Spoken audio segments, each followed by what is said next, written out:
Good morning class. Open your English translation book, lesson number 11.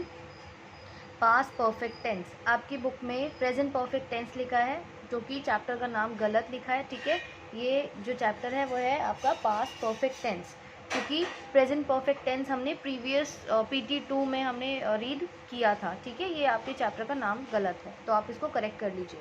Pass perfect tense.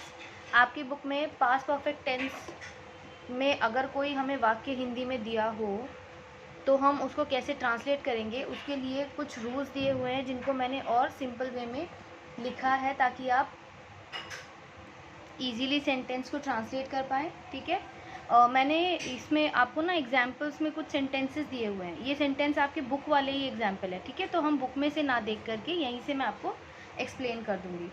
सबसे पहले तो आपको पता होना चाहिए कि आपका जो पास्ट परफेक्ट टेंस है उसको हम कैसे पहचान सकते हैं. किसी हिंदी के वाक्य को पढ़कर हम कैसे बता सकते हैं कि वो पास्ट परफेक्ट टेंस में ट्रांसलेट होगा. सबसे पहले तो आपको वर्ड से ही क्लियर हो जाना चाहिए. पास्ट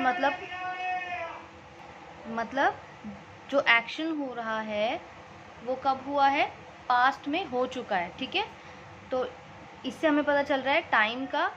ठीक है, कि कोई काम पास्ट में हो चुका है. परफेक्ट से हमें पता चल रहा है कि कोई काम फिनिश हो चुका है. ठीक है, कंप्लीट हो चुका है. तो पास्ट परफेक्ट टेंस क्या हुआ, पास्ट में कोई काम फिनिश हो चुका है. क्लियर. अब हम हिंदी में वाक्य को कैसे पहचानेंगे, जिस वाक्य की क्रिया का अंत, क्रिया मतलब जो वाक्य में काम हो रहा है. ठीक है, वर्ब है जो वाक्य की हिंदी की, अगर उस वर्ड का, उस शब्द का अंत आ था या ई थी, ए थे, या चुका था, चुकी थी, चुके थे आदि से हो, उस वाक्य को पास्ट परफेक्ट टेंस कहते हैं. ठीक है, जब भी आप सेंटेंस रीड करेंगे तो आपको अगर जो क्रिया का अंत है उसमें ये साउंड आ रहा हो, आ था, ई थी, जैसे मैं गया था या मैं गई थी, हम गए थे. ठीक है, मैं खाना खा चुका था, मैं गाना गा चुकी थी, हम खेल चुके थे. राइट, तो लास्ट में क्या आ रहा है, आ था, ई थी, और ये चुका था, चुकी थी, ऐसे साउंड आ रहा है. ठीक है, तो जब भी आपको कुछ ऐसा वाक्य दिखे तो वो आप क्या समझ जाइए कौन सा वाक्य होगा, पास्ट परफेक्ट टेंस. क्लियर. मैंने आपको प्रीवियस जो काफ़ी सारे चैप्टर्स में बता चुकी हूँ कि सेंटेंस हमारे मेनली 3 टाइप के होते हैं: affirmative sentence, negative sentence and interrogative sentence. Affirmative sentence कौन से होते हैं, ये सिंपल स्टेटमेंट्स होती हैं जिसमें कोई क्वेश्चन नहीं पूछा जा रहा होता, बस सिंपल सेंटेंसेस होते हैं. तो आप अफर्मेटिव सेंटेंस में कैसे ट्रांसलेट करेंगे, सबसे पहले आप सब्जेक्ट लिखेंगे, देन हैड. यहाँ पर ओनली हैड आएगा. ठीक है, पहले क्या होता था, जैसे हैज़, हैव का जब हम यूज़ करते थे तो उसमें हैज़ या have according to the subject change होता था, बट यहाँ पर सभी टाइप के सब्जेक्ट्स के लिए आप हैड का यूज़ करेंगे. तो सब्जेक्ट के बाद हैड, देन V3 का मतलब है वर्ब की थर्ड फॉर्म. ठीक है, देन ऑब्जेक्ट. ये आपकी बुक का ही एग्जाम्पल मैंने यहाँ लिखा है, हमारी टीम ने मैच जीत लिया था. अब यहाँ देखिए, लिया था, क्या साउंड आ रहा है, आ था. ठीक है, आ था. ठीक, तो ये क्या हो गया आपका पास्ट परफेक्ट टेंस. अब यहाँ पर सब्जेक्ट सबसे पहले देखिए, सब्जेक्ट क्या है, हमारी. राइट, तो हमारी के लिए हम यूज़ करते हैं आर. आर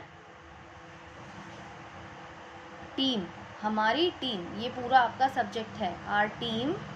देन आपका हैड आएगा, had, R team had, then verb की थर्ड फॉर्म.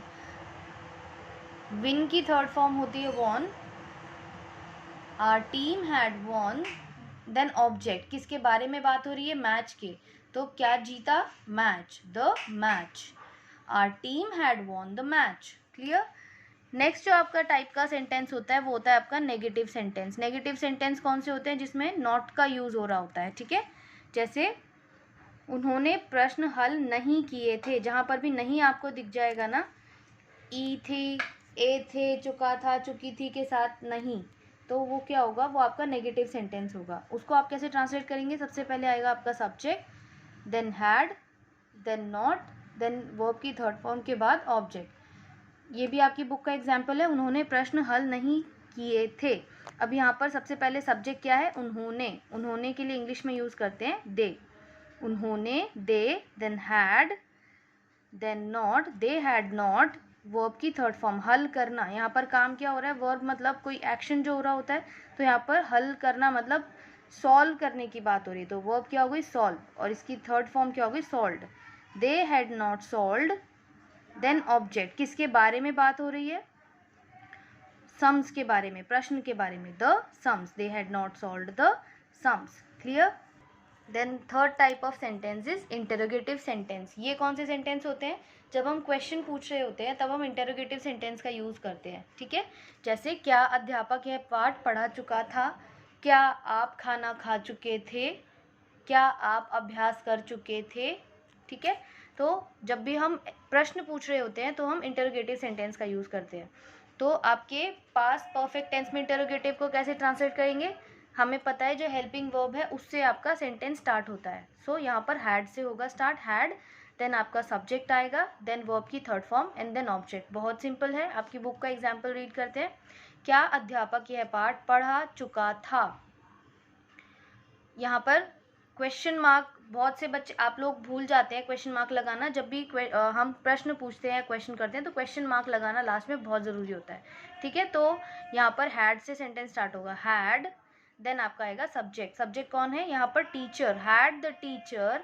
देन वर्ब क्या है, काम क्या हो रहा है, पढ़ाने की बात हो रही है कि पढ़ा चुका था, तो यहाँ पर पढ़ाने के लिए आता है टीच, और टीच का आपका थर्ड फॉर्म हो गया taught. Had the teacher taught, किसके बारे में बात हो रही है, क्या पढ़ा चुका था, यह है पाठ, this lesson, had the teacher taught this lesson. Clear. एक चीज़ जो यहाँ पर नोट करने वाली है, कभी कभी क्या होता है जब हम क्वेश्चन कर रहे होते हैं तो हम नॉट का यूज़ भी करते हैं, ठीक है। जैसे क्या अध्यापक यह पाठ नहीं पढ़ा चुका था, ऐसे भी तो प्रश्न पूछ सकते हैं। तो नहीं जहाँ पर भी आपको दिखेगा इंटरोगेटिव सेंटेंस में, तो वहाँ आप सब्जेक्ट के बाद नॉट लगा दीजिए। तो अगर यहाँ पर इसको नहीं का यूज़ करके कैसे ट्रांसलेट करेंगे, सब्जेक्ट के बाद नॉट आएगा, देन वर्ब की third form, had the teacher not taught this lesson, question mark. Clear.